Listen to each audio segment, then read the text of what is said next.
નમસ્કાર દોસ્તો, સ્વાગત છે તમારું તમારી પોતાની YouTube channel GK by M K sir Gujarati GK પર. મિત્રો, આજે આપણા વિડીયોમાં 11 ઓગસ્ટ 2026ના 15 મોસ્ટ આઈએમપી ટોપિકને કવર કરીશું અને દરેક ટોપિકના પરીક્ષાલક્ષી મુદ્દા પર જાણીશું. તો પૂરો વિડીયો બહુ ધ્યાનથી જોજો. લાસ્ટમાં તમારી ટેસ્ટ હશે, જેના જવાબો તમારે કોમેન્ટમાં આપવાના છે. સાથે જ મિત્રો, આ ગુજરાતની એકમાત્ર ચેનલ છે કે જ્યાં દરરોજ સવારે 8 વાગે 20 મિનિટ જેટલા નાનકડા વિડીયોમાં રોજના 15 મોસ્ટ આઈએમપી ટોપિક તમને ડિટેલમાં કવર કરાવીએ છીએ અને સાથે જ તમને ડેઇલી, વીકલી અને મંથલી રિવિઝન પણ કરાવીએ છીએ.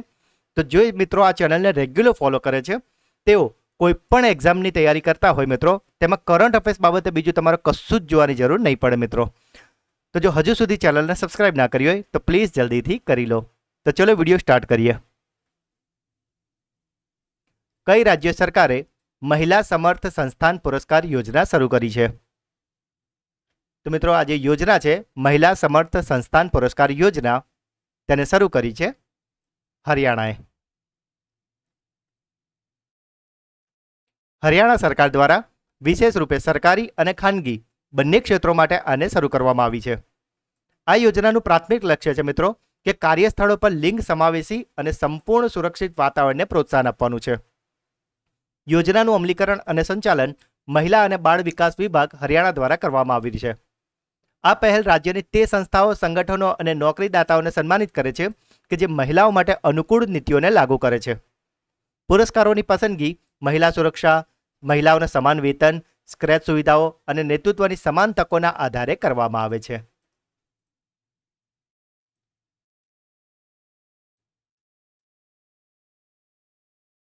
ઝેરી પદાર્થોની ભાળ મેળવવા માટે કઈ આઈઆઈટીએ એઆઈ સંચાલિત પોર્ટેબલ ઓપ્ટિકલ સેન્સિંગ ડિવાઇસ વિકસાવ્યું છે? તો મિત્રો, કોઈ પણ પદાર્થ છે એમાં ઝેરી તત્વો કેટલા છે તે જાણવા માટે આજે એઆઈ વાળું જે પોર્ટેબલ ઓપ્ટિકલ સેન્સિંગ ડિવાઇસ છે તેને વિકસાવ્યું છે આઈઆઈટી ગુવાહાટીએ.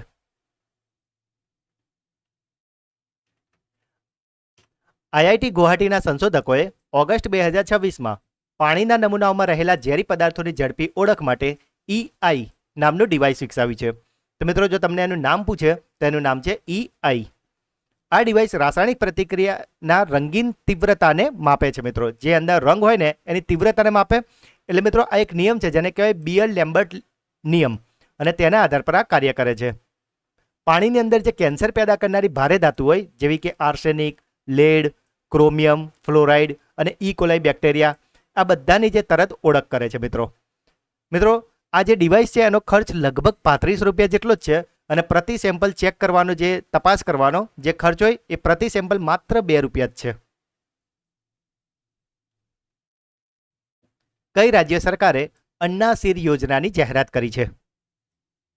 તો મિત્રો, આ જે યોજના છે અન્ના સીર યોજના, તેને શરૂ કરી છે તમિલનાડુ સરકારે. શું છે આ યોજનામાં થોડું ડિટેલમાં જોઈએ તો આ કલ્યાણકારી યોજનાની જાહેરાત તમિલનાડુ સરકારના સુધારેલા બજેટમાં 5 ઓગસ્ટ 2026ના રોજ કરવામાં આવી હતી.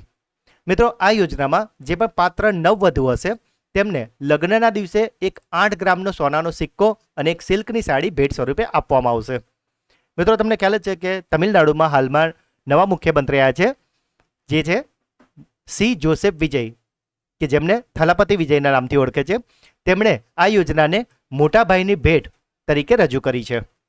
સામાજિક કલ્યાણ અને મહિલા સશક્તિકરણ વિભાગ અંતર્ગત આ યોજનાના અમલીકરણ માટે 812 કરોડ રૂપિયા ફાળવવામાં આવ્યા છે અને આનો ઉદ્દેશ્ય છે ગરીબ અને મધ્યમ વર્ગીય પરિવારો પરથી દીકરીઓના લગ્નનો નાણાકીય બોજ ઓછો કરવાનો અને છોકરીઓના ઉચ્ચ શિક્ષણને પ્રોત્સાહન આપવાનો છે. મિત્રો, જો હજુ સુધી વિડીયોને લાઇક અને ચેનલને સબસ્ક્રાઇબ ના કરી હોય તો પ્લીઝ અત્યારે કરી લો, જેથી કરીને આવો ક્વોલિટી વિડીયો તમારાથી મિસ ના થાય. કેન્દ્રીય રમતગમત મંત્રાલયે 2026 કોમનવેલ્થ ગેમ્સમાં સુવર્ણચંદ્રક વિજેતાઓ માટે કેટલી રોકડ પુરસ્કાર રાશિની જાહેરાત કરી છે?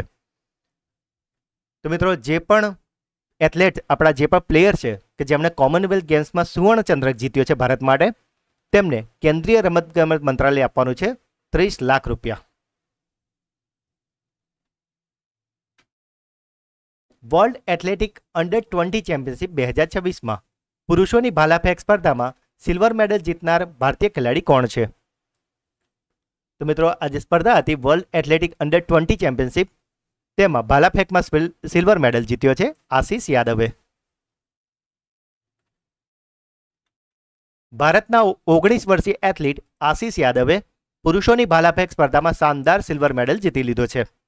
તેમણે ફાઇનલ મુકાબલામાં પોતાનો જે ત્રીજો પ્રયાસ હતો તેમાં 74.09 મીટરનો પોતાનો સર્વશ્રેષ્ઠ થ્રો ફેંકીને પોડિયમ પર બીજું સ્થાન પાકું કર્યું છે.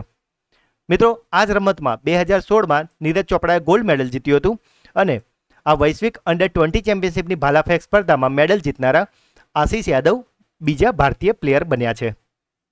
આ પ્રતિયોગિતાનું આયોજન અમેરિકાના ઓરેગનના યુજીનના હેવર્ડ ફિલ્ડ ટ્રેક પર કરવામાં આવ્યું હતું. ભારત અને કયા દેશની નૌકાદળ વચ્ચે કોચીમાં એક્સપ્લોઝિવ ઓર્ડિનન્સ ડિસ્પોઝલ કવાયત શરૂ થઈ છે? તો મિત્રો, આ જે લશ્કરી અભ્યાસ છે તે શરૂ થયું છે ભારત અને અમેરિકા વચ્ચે. FISU world university squash title જીતનાર પ્રથમ ભારતીય ખેલાડી કોણ બન્યા છે? તો મિત્રો, આ પ્રથમ ભારતીય ખેલાડી કે જેમણે FISU world university squash title જીતી લીધું છે તેમનું નામ છે સૂરજકુમાર ચંદ. બેંગ્લોર સિટી પોલીસે શંકાસ્પદ ગેરકાયદેસર ઇમિગ્રન્ટની ઓળખ માટે કયું વિશેષ ઓપરેશન ચલાવ્યું છે? તો મિત્રો, સુરક્ષાને ધ્યાનમાં રાખીને જે પણ શંકાસ્પદ ગેરકાયદેસર જે ઇમિગ્રન્ટ્સ હોય છે તેમની ઓળખ માટે બેંગલુરુ સિટી પોલીસે શરૂ કર્યું છે ઓપરેશન મુક્તા. આ ખૂબ જ સરસ પ્રશ્ન છે મિત્રો. Asian youth and junior weightlifting championship 2026માં મહિલાઓની 45 કિલો યુથ કેટેગરીમાં સિલ્વર મેડલ કોણે જીત્યો છે? તો મિત્રો, આજે 45 કિલો યુથ કેટેગરી હતી તેમાં સિલ્વર મેડલ જીત્યો છે તિતલી માંઝીએ.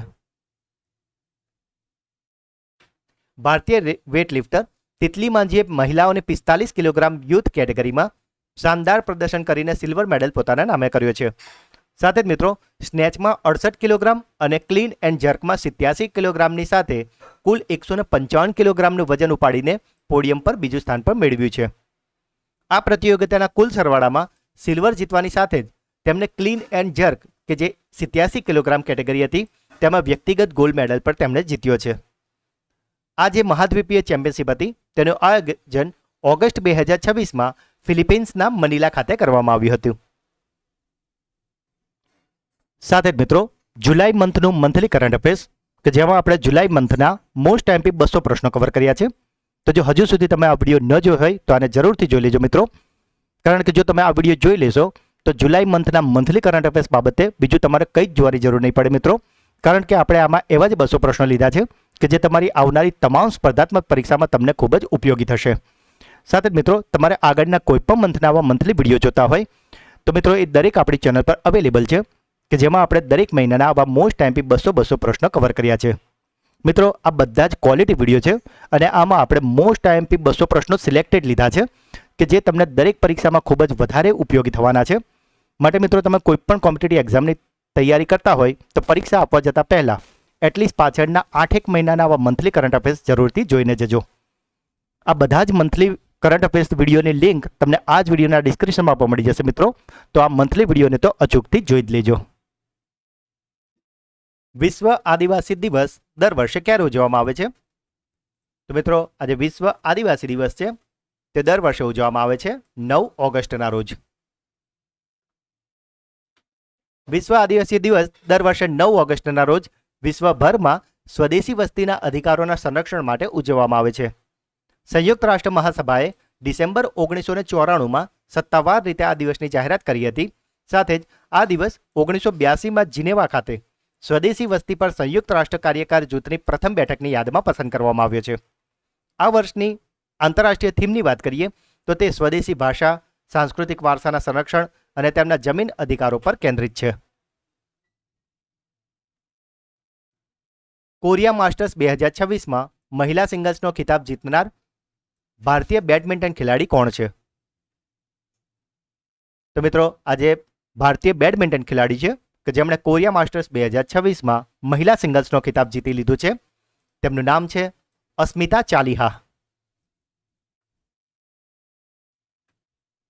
ભારતને લિક્વિફાઈડ પેટ્રોલિયમ ગેસ એટલે કે એલપીજીનો સૌથી મોટો સપ્લાયર દેશ કયો બન્યો છે? તો જે ભારતને એલપીજી છે તેને સપ્લાય કરનારો સૌથી મોટો દેશ હવે બની ગયો છે અમેરિકા.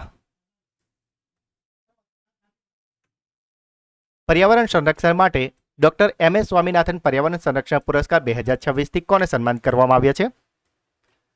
તો મિત્રો આજે ડોક્ટર એમ એસ સ્વામીનાથન પર્યાવરણ સંરક્ષણ પુરસ્કાર 2026 છે તેનાથી સન્માનિત કરાયા છે ગોવિંદમલ અને પેચીમલ. આ ખૂબ જ આઈએમપી પ્રશ્ન છે. ઇન્ટરનેશનલ સ્પેસ સ્ટેશન પર સ્પેસ વોક કરનાર ભારતીય મૂળના ત્રીજા વ્યક્તિ કોણ બન્યા છે? તો મિત્રો ઇન્ટરનેશનલ સ્પેસ સ્ટેશન પર સ્પેસ વોક કરનાર ભારતીય મૂળના ત્રીજા વ્યક્તિનું નામ છે ડોક્ટર અનિલ મેનન. ભારતીય મૂળના અમેરિકન અંતરિક્ષ યાત્રી ડોક્ટર અનિલ મેનન 6 ઓગસ્ટ 2026ના રોજ આંતરરાષ્ટ્રીય અંતરિક્ષ સ્ટેશનની બહાર પોતાની પ્રથમ ઐતિહાસિક સ્પેસ વોક સફળતાપૂર્વક પૂરી કરી છે. આ પ્રવૃત્તિ યુએસ સ્પેસ વોક 96 હેઠળ કરવામાં આવી હતી કે જે શૂન્ય ગુરુત્વાકર્ષણમાં કુલ 6 કલાક અને 27 મિનિટ સુધી ચાલી હતી. તેમણે નાસાના અનુભવી અંતરિક્ષ યાત્રી જેસિકા મીર સાથે મળીને ISS-નું જે 3B પાવર ચેનલ છે તેને અપગ્રેડ કરવા અને ભવિષ્યની સોલર પેનલોને સ્થાપના માટે માઉન્ટિંગ હાર્ડવેર લગાવ્યા હતા. તેઓ 14 જુલાઈ 2026ના રોજ કઝાકિસ્તાનના બેકોનોર કોસ્મોડ્રોમથી રશિયન સોયુઝ MS-29 અંતરિક્ષયાન દ્વારા 8 મહિનાના લાંબા મિશન પર આંતરરાષ્ટ્રીય અંતરિક્ષ સ્ટેશન પર પહોંચ્યા હતા. મિત્રો જે ડોક્ટર અનિલ મેનન છે તે મૂળ ભારતના કેરલમના છે. મિત્રો જો હજુ સુધી વિડીયોને લાઇક અને ચેનલને સબસ્ક્રાઇબ ના કરી હોય તો પ્લીઝ જલ્દીથી કરી લો. તમિલનાડુ બજેટમાં ભારતનું પ્રથમ AI અને ઇનોવેશન સિટીનું નામ શું રાખવામાં આવ્યું છે? તો મિત્રો આજે AI અને ઇનોવેશન સિટી બનવાનું છે તમિલનાડુમાં કે જે ભારતનું પ્રથમ છે અને તેનું નામ રાખવામાં આવ્યું છે અરિવગમ. તો મિત્રો આ હતા આજના 15 પ્રશ્નો. હવે સમય છે તમારા સુપર ફાસ્ટ ફ્લેશ રિવિઝનનો કે જેમાં ગઈકાલના જે 15 પ્રશ્નો છે તેને ફટાફટથી ફ્લેશ રિવિઝન કરી લઈએ. તો ગઈકાલનો પહેલો પ્રશ્ન હતો વિશ્વ સિંહ દિવસ દર વર્ષે કઈ તારીખે ઉજવવામાં આવે છે? તો આ વર્લ્ડ લાયન ડે ઉજવવામાં આવે છે 10 ઓગસ્ટના રોજ. રાષ્ટ્રવ્યાપી હર ઘર તિરંગા અભિયાન 2026ની શરૂઆત કોણે કરી છે? તો મિત્રો આ શરૂઆત કરી છે ગજેન્દ્રસિંહ શેખાવતે. તો મિત્રો અહીંયાથી તમારા માટે ક્લાસરૂમ ક્વેશ્ચન છે કે આ જે હર ઘર તિરંગા અભિયાન છે એ ક્યારથી ક્યાં સુધી એટલે કઈ તારીખથી કઈ તારીખ સુધી ચાલવાનું છે એ તમારે મને કોમેન્ટમાં જણાવવું છે. આ તમારો પહેલો ક્લાસરૂમ ક્વેશ્ચન. કયા રાજ્યએ નીતિ આયોગના સ્કૂલ શિક્ષણ સૂચકાંકમાં ટોચનું સ્થાન મેળવ્યું છે? તો ટોચનું સ્થાન મેળવ્યું છે પંજાબે. તો મિત્રો અહીંયાથી તમારા માટે બીજો ક્લાસરૂમ ક્વેશ્ચન છે કે તમારે મને બીજું અને ત્રીજું એટલે કે ટોપ 3 કયા રાજ્યો આવે છે તેમના નામ તમારે મને જણાવવા છે. એમાં ટોપ 1 તો તમને ખબર પડી ગઈ પંજાબ, એટલે તમારે બીજું ને ત્રીજું શોધવાનું છે અને સાથે જ ગુજરાતનો કયો ક્રમ છે તે પણ તમારે મને જણાવવાનું છે. આ તમારો બીજો ક્લાસરૂમ ક્વેશ્ચન છે. AI દ્વારા સંચાલિત ઇમરજન્સી રિસ્પોન્સ સિસ્ટમ 112 કયા રાજ્ય દ્વારા લોન્ચ કરવામાં આવી છે? તો એને લોન્ચ કર્યું છે તેલંગાનાએ. નાસી યુવા વૈજ્ઞાનિક પુરસ્કાર 2026 માટે કોની પસંદગી કરવામાં આવી છે? તો પસંદ કરાયા છે Karthikeyan Lanka. As seen on Netflix વિભાગની શરૂઆત કયા ભારતીય પોર્ટલ પર કરવામાં આવી છે? તો આ પોર્ટલનું નામ છે ઇન્ક્રેડિબલ ઇન્ડિયા પોર્ટલ. કોણે અમેરિકામાં આયોજિત grand chess tour and Louis rapid અને બ્લિટ્ઝનો ખિતાબ જીત્યો છે? તો આ ખિતાબ જીતી લીધો છે આર પ્રજ્ઞાનંદાએ. ભારતની પ્રથમ high altitude wild life safari ક્યાં શરૂ કરવામાં આવી છે? તો આને શરૂ કરવામાં આવી છે લદ્દાખમાં. બેડમિન્ટન વર્લ્ડ ફેડરેશન રેન્કિંગમાં PV સિંધુનું કયું સ્થાન છે? તેમનું સ્થાન છે 9મું. તો મિત્રો અહીંયાથી તમારા માટે ત્રીજો ક્લાસરૂમ ક્વેશ્ચન છે કે PV સિંધુનો જે બેસ્ટ સ્કોર છે એ વર્લ્ડ રેન્કિંગમાં નંબર 2નો છે. તો તે કયા વર્ષે વર્લ્ડમાં નંબર 2ની પોઝિશન પર હતા તે તમારે મને કોમેન્ટમાં જાણો છે. આ તમારો ત્રીજો ક્લાસરૂમ ક્વેશ્ચન છે. ભારતીય વાયુસેનાના ફાઇટર કોમ્બેટ લીડર્સ કોર્સ પૂરો કરનારી પ્રથમ મહિલા ફાઇટર પાયલટ કોણ બની છે? તો મિત્રો આ મહિલા ફાઇટર પાયલટનું નામ છે ભાવના કંઠ. કયા રાજ્યએ AI સંચાલિત ડિજિટલ પાર્ક સર્વેક્ષણ શરૂ કર્યું છે? મિત્રો આને શરૂ કર્યું છે કર્ણાટકાએ. વિશ્વ જૈવ ઇંધણ દિવસ એટલે કે બાયોફ્યુઅલ ડે ક્યારે ઉજવવામાં આવે છે? તો મિત્રો આ જે બાયોફ્યુઅલ ડે છે તે ઉજવવામાં આવે છે 10 ઓગસ્ટના રોજ. પુરુષોની 400 મીટરની દોડમાં કયા ખેલાડીએ 45.81 સેકન્ડનો સમય લઈને અંડર 20 રાષ્ટ્રીય રેકોર્ડ તોડ્યો છે? તો મિત્રો આ નવો રેકોર્ડ બનાવ્યો છે મોહમ્મદ અશફાકે. કઈ સંસ્થાએ માનવ શ્વાસમાં રહેલા એસિટોન ગેસથી ડાયાબિટીસની ભાળ મેળવતું નેનો સેન્સર વિકસાવ્યું છે? તો આને વિકસાવ્યું છે બનારસ હિન્દુ યુનિવર્સિટીએ. અને ગઈકાલનો છેલ્લો પ્રશ્ન હતો, દેવેશ ઉત્તમને કયા દેશમાં ભારતના રાજદૂત તરીકે નિયુક્ત કરવામાં આવે છે? તો દેવેશ ઉત્તમ બન્યા છે ઇથોપિયાના રાજદૂત. તો મિત્રો આ હતા ગઈકાલના 15 પ્રશ્નો કે જેનું અત્યારે તો આપણે ખૂબ જ ફટાફટ રિવિઝન કરી લીધું છે. તો ગઈકાલના વિડીયોમાં આપણા દરેક પ્રશ્નને ખૂબ જ ડિટેલમાં સારી રીતે તમને ભણાવ્યા છે. તો જો હજુ સુધી તમે તે વિડીયો ન જોઈ હોય તો તેની લિંક તમને આ જ વિડીયોના ડિસ્ક્રિપ્શનમાં આપેલી છે, તેને જરૂરથી જોઈ લેજો. સાથે જ મિત્રો આપણી જે શિક્ષણને લગતી એક સિરીઝ ચાલી રહી છે, શિક્ષણના સમ્રાટ. તો તમે શિક્ષણ વિભાગની કોઈ પણ પરીક્ષાની તૈયારી કરી રહ્યા છો, જેમ કે કેળવણી નિરીક્ષક, HTAT, TET, TAT, DPO, TPO, CRC, BRC, તો દરેકમાં મિત્રો આ સિરીઝ તમને ખૂબ જ ઉપયોગી થશે. કારણ કે એમાં આપણે અત્યાર સુધી 18 લેક્ચર લીધા છે, જેમના નામ તમે અત્યારે સ્ક્રીન પર જોઈ રહ્યા છો. જરૂર લાગે તો આનો સ્ક્રીનશોટ લઈ લો મિત્રો, કારણ કે આ બધા જ એવા ટોપિક છે મિત્રો કે જે તમારી દરેક શિક્ષણ વિભાગની પરીક્ષામાં તમને ખૂબ જ ઉપયોગી થવાના છે. તો મિત્રો કોઈપણ શિક્ષણ વિભાગની પરીક્ષા આપતા પહેલાં આ 18 વિડીયોને ડિટેલમાં જરૂરથી જોઈ લેજો મિત્રો. આ દરેક વિડીયોની જે પ્લેલિસ્ટ છે મિત્રો, એ પ્લેલિસ્ટની લિંક તમને આ જ વિડીયોના ડિસ્ક્રિપ્શનમાં આપેલી છે. તો આ દરેક વિડીયોને તમે અવશ્યથી જોઈ લેજો મિત્રો. જે પણ મિત્રો આ આખા 18 લેક્ચર ડિટેલમાં શાંતિથી જોઈ લેશે તેઓ શિક્ષણ વિભાગની કોઈ પણ પરીક્ષા આપતા હશે તેમાં આરામથી પાસ તો થઈ જ જશે. સાથે જ મિત્રો આમાં જે 9મો અને 18મો લેક્ચર છે તેને તો તમે અવશ્ય અવારનવાર જોતા રહેજો, કારણ કે આમાં આપણે 9મો અને 18મો વિડીયો છે તેમાં 400 + 400 એમ કુલ 800 પ્રશ્નો કવર કર્યા છે. તો જો તમે બીજું કશું જ ના કર્યું હોય તો છેલ્લે આ 2 વિડીયોને તો અવશ્યથી જોઈ લેજો, કારણ કે આમાં તમારે 800 પ્રશ્ન જે કવર થશે એનાથી તમે આરામથી પરીક્ષામાં પાસ તો થઈ જ જશો મિત્રો. જો તમારે મેરિટમાં આવવું હોય તો તમે 18 લેક્ચરને અચૂકથી જોઈ લેજો. આ પ્લેલિસ્ટની લિંક પર તમને આ જ વિડીયોના ડિસ્ક્રિપ્શનમાં મળી જશે, તેને જરૂરથી જોઈ લેજો. તો મિત્રો હવે સમય છે તમારી બ્રેન બૂસ્ટર ટેસ્ટનો, જેમાં 3 પ્રશ્નો પૂછવામાં આવશે, જેના જવાબ તમારે કોમેન્ટમાં આપવાના છે. પરંતુ એ પહેલાં દરરોજની જેમ જે મિત્રો આપણા પ્રશ્નો જવાબ કોમેન્ટમાં જણાવે છે તેમાં રેન્ડમલી 3 મિત્રોના નામ પસંદ કરીને આપણે બીજા દેશ એનાઉન્સ કરીએ છીએ મિત્રો. તો ગઈકાલના વિડીયોમાં જે મિત્રોએ જવાબ આપ્યા છે તેમાંથી જે 3 મિત્રોના નામ પસંદગી પામ્યા છે તે 3 મિત્રોના નામ છે છાયા પટેલ, લાલીબેન રબારી અને રીટા ચૌહાણ. તો 3 મિત્રોને ખૂબ ખૂબ અભિનંદન કે જેઓ દરરોજ આપણી ચેનલના વિડીયોને જુએ તો છે જ, સાથે brain booster quiz, classroom question અને વિડીયો અંગેના પ્રતિભાવ કોમેન્ટમાં જરૂરથી જણાવે છે. તો મિત્રો જો તમે પણ ચેનલ પર નવા હોય તો પ્રશ્ન જવાબ જરૂરથી આપજો. બની શકે કે આવતીકાલના વિડીયોમાં તમારું નામ પણ એનાઉન્સ થાય. તો આજનો પહેલો પ્રશ્ન, વર્લ્ડ એથ્લેટિક અંડર-20 ચેમ્પિયનશિપ 2026માં પુરુષોની ભાલાફેંક સ્પર્ધામાં સિલ્વર મેડલ જીતનાર ભારતીય ખેલાડી કોણ છે? Asian youth and junior weightlifting championship 2026માં મહિલાઓની 45 કિલો યુથ કેટેગરીમાં સિલ્વર મેડલ કોણે જીત્યો છે? અને આજનો છેલ્લો પ્રશ્ન છે, કોરિયા માસ્ટર્સ 2026માં મહિલા સિંગલ્સનો ખિતાબ જીતનાર ભારતીય બેડમિન્ટન ખેલાડી કોણ છે? તો મિત્રો 3 પ્રશ્ન જવાબ તમારે મને કોમેન્ટમાં જણાવવાના છે. અને સાથે જો તમે આપણી ચેનલના વિડીયોને દરરોજ ફોલો કરતા હશો તો તમે કોઈ પણ કોમ્પિટિટિવ એક્ઝામની તૈયારી કરો છો તેમાં કરંટ અફેર્સ બાબતે તો તમારો એક પણ માર્ક નહીં કપાય, પણ એ સિવાય પણ મિત્રો પરીક્ષા હોય કે ન હોય દરરોજ 20 મિનિટ જો આ ક્વોલિટી વિડીયોને આપતા થઈ જશો તો તે આપણા નોલેજમાં, પર્સનાલિટી ડેવલપમેન્ટમાં અને ગ્રૂમિંગમાં ખૂબ જ મદદ કરવાનું જ છે. અને મિત્રો જો આ વિડીયો તમને ગમ્યો હોય તો અત્યારે જલ્દીથી લાઇક કરી દો.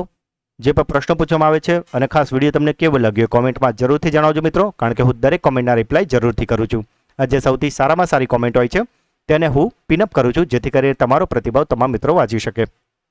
મિત્રો આ વિડીયોની લિંકને અત્યારે જ તમારા બધા જ વોટ્સઅપ અને ટેલિગ્રામ ગ્રુપમાં શેર કરીને ચેનલને સપોર્ટ જરૂરથી કરજો. હજુ સુધી ચેનલને સબસ્ક્રાઇબ ના કરી હોય તો પ્લીઝ જલ્દીથી કરી લો. હજુ ઓલરેડી સબસ્ક્રાઇબ કરેલી છે તો એટલીસ્ટ તમારા 5 નવા મિત્રોને જરૂરથી કરાવડાવજો. તો મિત્રો મળીએ છીએ આવા જ એક નવા વિડીયોમાં. ત્યાં સુધી ભણતા રહો, આગળ વધતા રહો. જય હિન્દ, જય ભારત, જય જય ગરવી ગુજરાત.